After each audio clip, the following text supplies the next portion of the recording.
Queremos saludar a todos los que nos están escuchando y a los que nos están viendo en YouTube y en Facebook. Y si ustedes nos están viendo de algún otro lugar que no sea la capital, bueno, también si es de la capital, al terminar el mensaje, ahí escríbanos de dónde es, por favor, que necesitamos bien saber de dónde nos están viendo cada uno de ustedes. El domingo pasado comenzamos una serie nueva basada en los 10 mandamientos. Le pusimos como título el mapa para vivir mejor con Dios y con los demás, porque no queremos hacer lo que generalmente hemos hecho, de pensar que los 10 mandamientos son solamente órdenes o una lista de cosas que no hay que hacer dadas por Dios para nosotros, porque Dios no quiere que tengamos una relación con Él basada en una lista de órdenes o cosas que hay que hacer o que no hay que hacer. Hemos dicho que hay iglesias y hay cristianos que creen que así es la vida cristiana. Una lista de órdenes. No comas esto, no te vistas así, no hagas esto, no hagas lo otro. Y estamos viendo a partir del domingo pasado que Dios quiere una relación personal que vaya creciendo con cada uno de nosotros, más allá de una lista de órdenes. Hoy llegamos al segundo mandamiento que queremos ver, que está basado en Éxodo capítulo 20, así que si usted tiene su Biblia o en su teléfono, busque Éxodo capítulo 20. El tema de hoy es, ¿por qué Dios prohíbe el uso de imágenes? Mientras busca Éxodo 20, solo les cuento que una vez fui a México y hermanos de una iglesia interesante me dieron un regalo y era una estatua de un antiguo,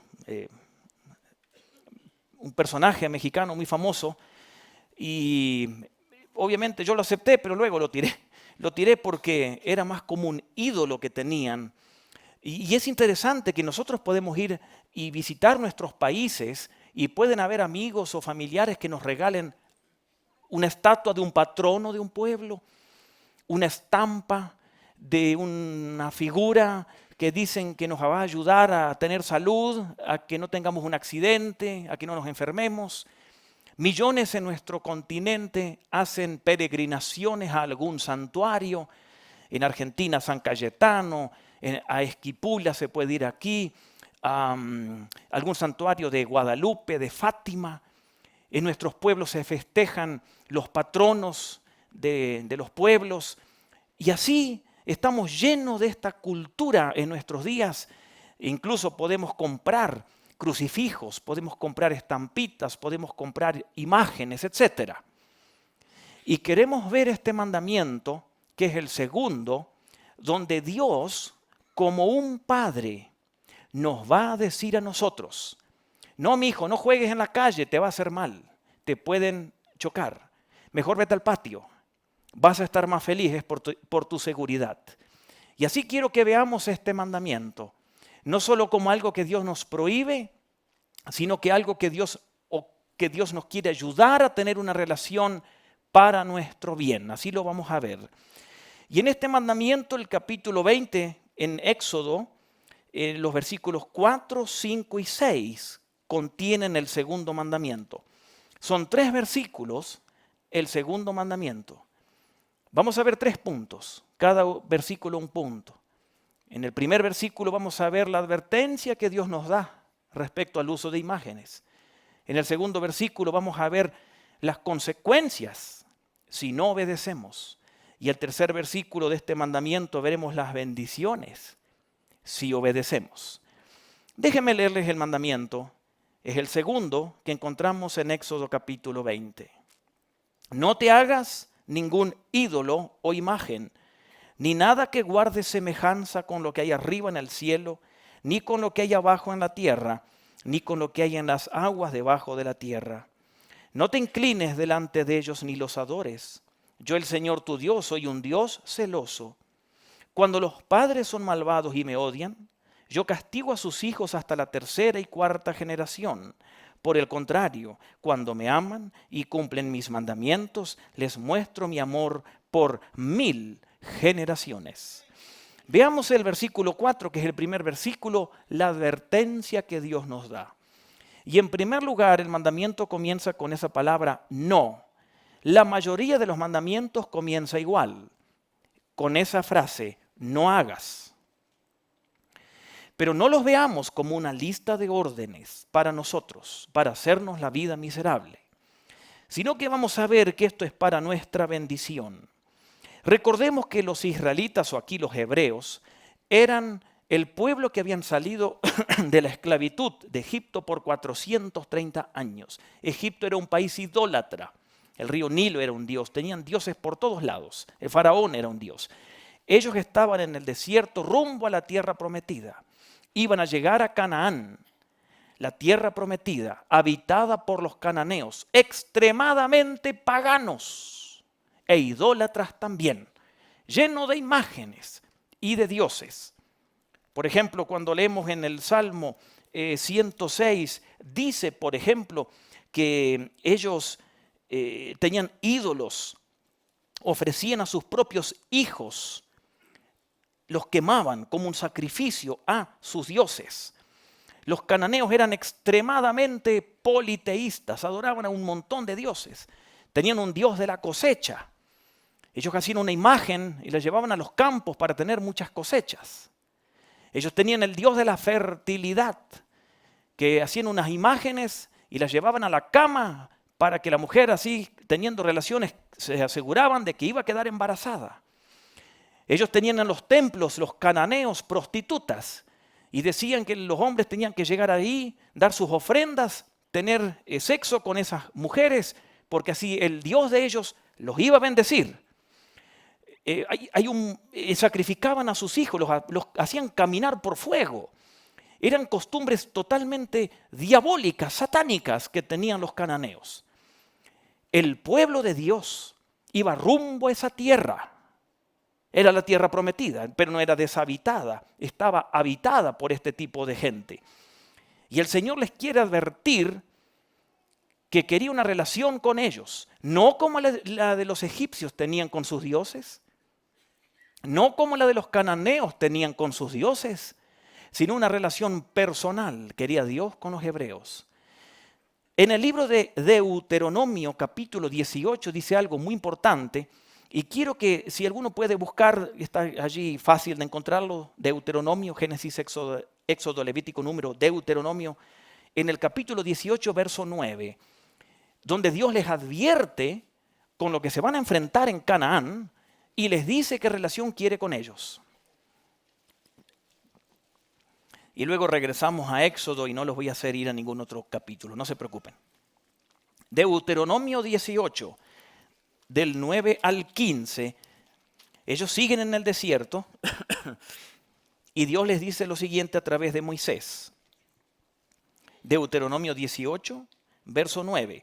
Cuando entres en la tierra que te da el Señor tu Dios, no imites las costumbres abominables de esas naciones. Nadie entre los tuyos deberá sacrificar a su hijo o a su hija en el fuego, ni practicar adivinación, brujería, hechicería, ni hacer conjuros, ni servir de médium espiritista o consultar a los muertos. Cualquiera que practique estas costumbres se hará abominable al Señor. Y por causa de esas costumbres, el Señor tu Dios expulsará de tu presencia a esos cananeos. Porque a los ojos del Señor tu Dios serás irreprensible. Verso 14 de Deuteronomio 18. Las naciones cuyo territorio vas a poseer consultan a hechiceros y adivinos, pero a ti el Señor tu Dios no te ha permitido hacer nada de eso. Y miren lo que dice el verso 15 de Deuteronomio 18. Yo no quiero imágenes, ídolos, nada de eso, dice Dios. El Señor tu Dios, dice Moisés, levantará de entre tus hermanos, los hebreos, un profeta como yo, dice Moisés, a él sí lo escucharás. Hasta ahí. Cuando leemos en Hechos de los Apóstoles, capítulo 3, y en el capítulo 7, dice que esa persona a quien Moisés dice que Dios va a levantar un profeta como yo, y a él le van a escuchar, se refiere, dice el Nuevo Testamento, a Jesús. Entonces noten ustedes, como Dios les dice, yo no quiero que sean como los egipcios, no quiero que sean como los cananeos. Quiero que tengan una relación conmigo a través de una persona, a través del Señor Jesucristo. A Él deben escuchar, sin imágenes. Quiero una relación con ustedes. Dios les dice a ellos. La palabra imágenes, o la palabra imagen, es la raíz de la palabra imaginación. Por eso todas las imágenes que quieren representar a Dios son pura imaginación. Lo interesante es que en Éxodo capítulo 32, cuando todavía Moisés está recibiendo muchos mandamientos de Dios y está en la montaña, el pueblo hebreo estaba al pie de la montaña fundiendo oro y haciendo un becerro de oro para adorar. ¿No le parece extraño eso? Moisés está recibiendo una orden de Dios de no representarlo con ninguna imagen. Sin embargo, el pueblo está abajo haciendo una imagen. ¿Cómo somos los seres humanos, no? El ser humano quiere representar a Dios con algo, porque el ser humano quiere ver algo y tocar. Y así lo vemos en las procesiones y lo vemos en nuestros pueblos y quizás nos suceda a nosotros. Ahora, esa es la advertencia que Dios les da. No quiero que me representen con una imagen. Ahora veamos el siguiente versículo, el versículo 5. Aquí vemos las consecuencias que hay malas si alguien representa a Dios. Éxodo 25. No te inclines delante de estas imágenes. No las adores. Éxodo 25. Yo el Señor tu Dios soy un Dios celoso y cuando los padres son malvados y me odian yo castigo a sus hijos hasta la 3ª y 4ª generación. ¿Por qué Dios no quiere que lo representemos con imágenes? Primero, porque Dios es celoso. Ahora, cuando en la Biblia se habla de celos, recordemos que hay 2 tipos de celos. No son los celos que usted, noviecito, tiene de su novia para que nadie hable con ella. No. Esos son celos pecaminosos, según Gálatas capítulo 5. Cuando dice aquí Dios, yo soy celoso, son los celos buenos, no los egoístas. Son los celos porque Dios ama a sus hijos y no quiere que nada malo le sucedan ni hasta la 3ª ni 4ª generación. Esos celos sí, nosotros los podemos tener cuando amamos a alguien. No habla de celar a alguien egoístamente, sino que aquí Dios dice que ama a sus hijos, que no quiere que nada malo nos suceda. ¿Por qué Dios no quiere que lo representemos con imágenes? Porque Dios es un Dios celoso. Segundo, porque cuando leemos en el Nuevo Testamento en Juan capítulo 4, ¿recuerdan la conversación de Jesús con la samaritana? El Señor le dijo que Dios está buscando adoradores que le adoren en espíritu, porque Dios es espíritu. Entonces Dios no quiere imágenes. Por eso Dios pide que le adoremos internamente. Algo interesante también, según lo que dice el Salmo 115, es que cuando uno adora una imagen, uno termina siendo como una imagen. Qué extraño eso, ¿no? Dice el Salmo 115 en el versículo 3 lo siguiente, se los quiero leer. Salmo 115, verso 3. Nuestro Dios está en los cielos y puede hacer lo que le parezca, pero los ídolos son de oro y plata, producto de manos humanas. Salmo 115, ahora vamos al verso 5.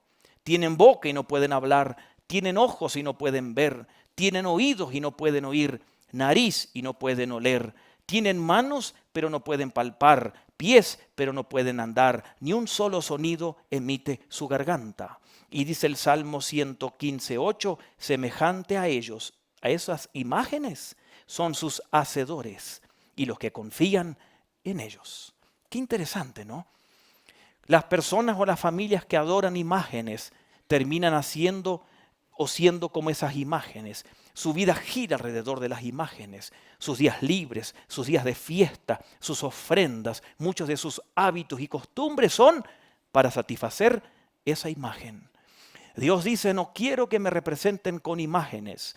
Y qué interesante, obviamente, porque alguien puede decir aquí, o usted que nos está escuchando, viendo, ¿qué del arte? La imagen es un arte. Dios creó el arte, claro. Cuando vemos en el santuario, en el tabernáculo o en el templo, Dios fue el que ordenó hacer arte, vasijas, el propiciatorio, el arca, etc. Pero esos eran objetos que apuntaban a Dios, pero en ningún momento los israelitas tenían que adorar esos objetos pensando que el objeto representaba a Dios. Ahí está el tema. Ahora, Dios dice que no quiere que lo representemos con imágenes porque es un Dios celoso, porque es espíritu, porque las imágenes deforman. Pero ¿saben por qué más dice aquí el versículo? Porque esclavizan a la gente. Noten ustedes que dice que la maldad vendrá sobre la tercera y cuarta generación de esas personas. ¿Cómo sucede eso? Es la pregunta. Cuando leemos, ¿por qué dice tercera o cuarta generación? ¿Por qué no dice solo segunda? ¿Por qué no dice quinta?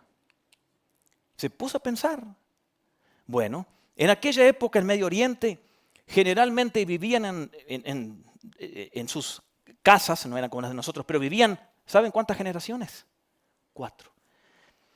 En nuestros pueblos vivimos a veces bisabuelo, abuelo, padre e hijo. O digamos el hijo, papá, si no está muerto el abuelo y si no se murió, hasta el bisabuelo lo metemos en la casa. ¿Cuántas generaciones? 4. O si murió el bisabuelo, 3. Y si no vivimos, en el caso nuestro que no tenemos a papás y abuelos viviendo con nosotros, en el caso de muchos de ustedes, pero ¿qué sucede cuando hay un cumpleaños, una fiesta importante en la familia, cuando se va a ir a hacer la cena navideña? ¿Quiénes vienen a la fiesta? ¿Los hijos? ¿Los padres? Si viven los abuelos y si viven los bisabuelos. ¿Cuántas generaciones? 4. Por eso Dios dice que si hay imágenes, Dios va a castigar hasta la tercera o cuarta generación a esa familia. ¿No les parece interesante lo que Dios está diciendo? Entonces, por ejemplo, si el bisabuelo es alcohólico, lo más probable es que en esas actividades o conviviendo con ellos o en una de esas fiestas contagie al hijo, al nieto y al bisnieto. Y ahí tiene toda la generación de alcohólicos. ¿Alguien puede decir amén a eso? ¿Se da cuenta? Y no pensemos en pecados públicos como el alcohol, que del carácter. Un bisabuelo rudo y inaguantable, así es el abuelo. Así es el papá y así salí yo. ¿Se da cuenta? Hasta la tercera o cuarta generación. Si el abuelo o el bisabuelo tienen un mal hábito, eso lo contagian cuando conviven con sus hijos y sus nietos. O en las fiestas, hasta la tercera o cuarta generación. No voy a hablar hoy de esto, pero si a alguien Dios le está mostrando en este momento que está viviendo una vida o que tiene algunos hábitos pecaminosos como sus antepasados, si no tiene a Cristo tiene que aceptar a Jesús. Si tiene a Jesús tiene que pedir que su sangre corte con esos patrones, porque el Hijo de Dios vino a deshacer las obras del diablo. Y es el único, la sangre de Cristo, que tiene el poder para romper esos hábitos que traemos de los familiares que nos precedieron. Bueno, dele un aplauso al Señor. Para eso vino Jesús. Hasta la tercera o cuarta generación. Pero noten las bendiciones si uno obedece esto. Miren lo que dice el tercer versículo de este mandamiento, el capítulo 20 de Éxodo, versículo 6. Por el contrario, dice Dios, cuando me aman y cumplen mis mandamientos, les muestro mi amor por 3 o 4 generaciones. No, ¿por cuánto? 1000. Mi amor o misericordia, que es lo mismo en el idioma hebreo. Dios nos muestra su misericordia o su amor por 1000 generaciones. Dios muestra esto a quienes le aman y le obedecen. Noten, este mandamiento es para tener una relación con Dios. Lo mismo dice en Deuteronomio 7:9. Reconoce al Señor que es el único Dios, fiel, que cumple su pacto y muestra su amor fiel por 1000 generaciones. Deuteronomio 7:9. Entonces notamos qué es lo que Dios quiere con nosotros, que cuando tenemos esa relación con Él, sin imágenes que lo representen, Dios dice que entonces Él va a mostrar misericordia o amor por usted. Dios ordena misericordia para usted. Dios cumple su misericordia para usted. Dios prepara misericordia para usted. Dios produce misericordia para usted. Dios va a modelar la misericordia sobre usted, sobre sus descendientes, por generaciones infinitas, dice aquí. Por eso los 10 mandamientos, aunque comiencen con la palabra no son órdenes simplemente, no son malos, sino que son para aprender a tener una relación con el Señor a través de Jesús. En este caso, sin imágenes que lo representen. ¿Por qué no hay que hacer imágenes para representar a Dios?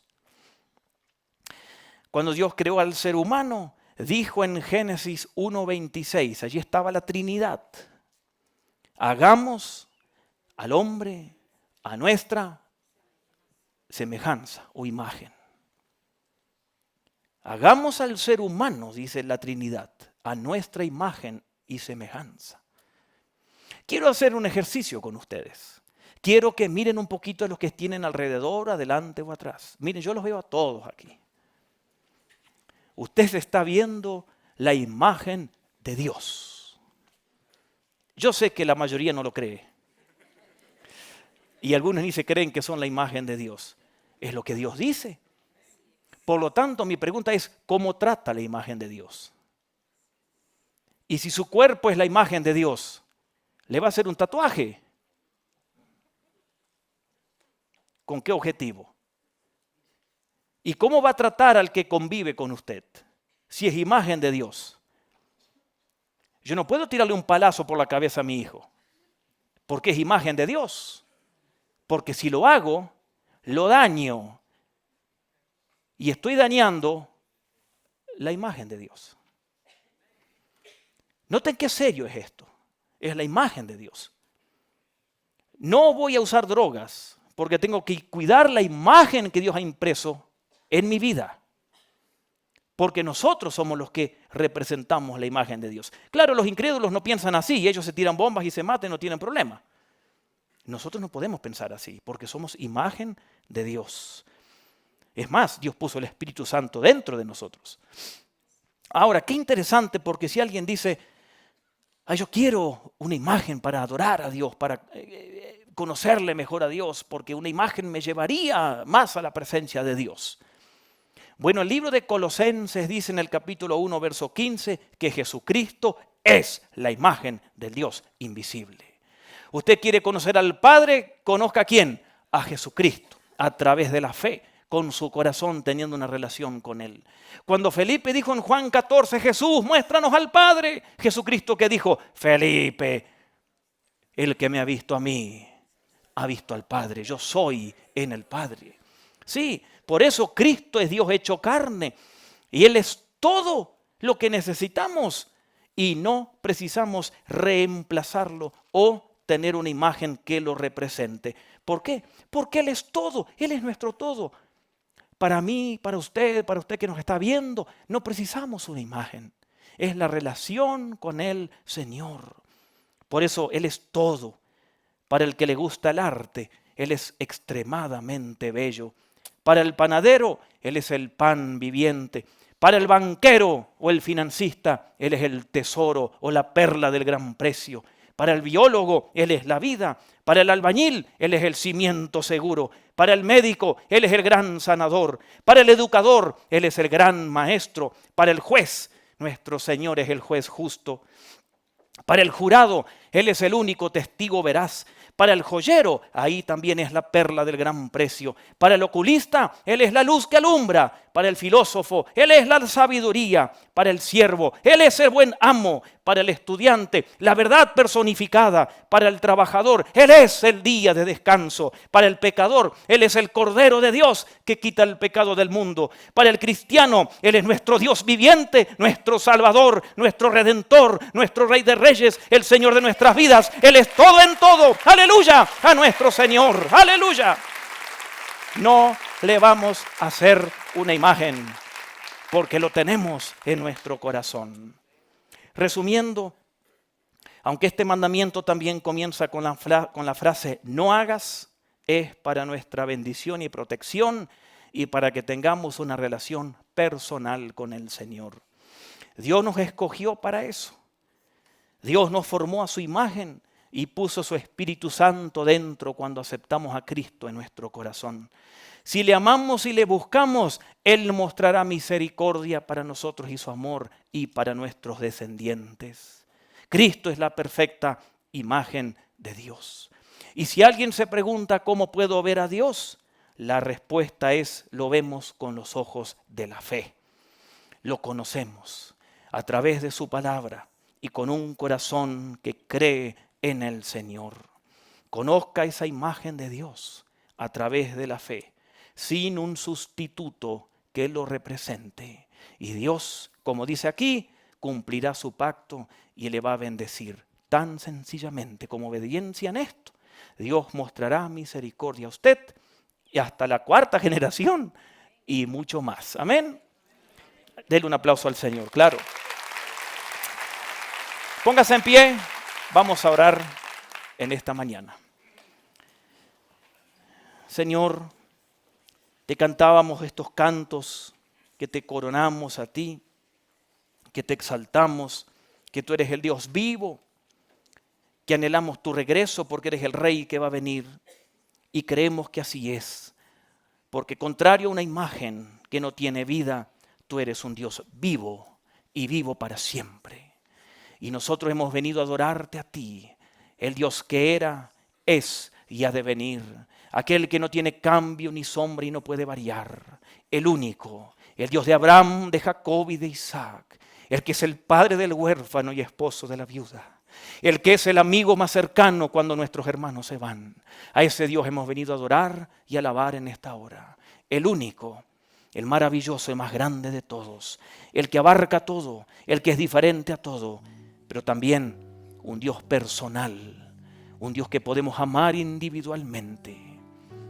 Y Señor, ayúdanos a no representarte con una imagen. Ayúdanos a amarte como tú quieres.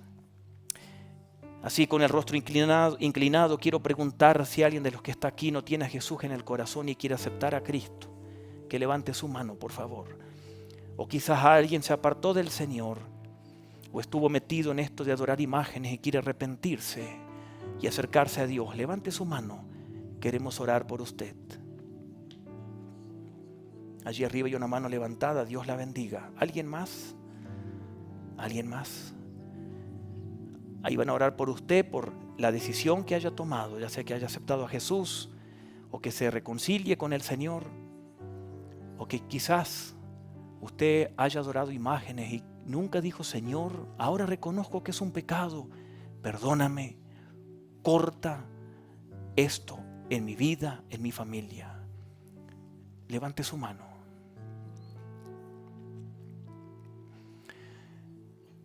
Muy bien, Señor, queremos bendecir tu nombre, exaltar tu nombre. Oramos que también nos bendigas en este día y en esta semana, a todos los que estamos en este templo, a los que están escuchando este programa o viéndolo, de donde estén. Y ayúdanos, Señor, a obedecer este mandamiento, no como una regla, por miedo a que tú maldigas nuestras generaciones, sino por amor, porque tú quieres una relación a través de Jesús, personal, no a través de una imagen o estatua. Gracias por tu palabra. Gracias porque nos permites venir y ofrecerte un culto a ti, el Dios verdadero, en Cristo Jesús. Amén.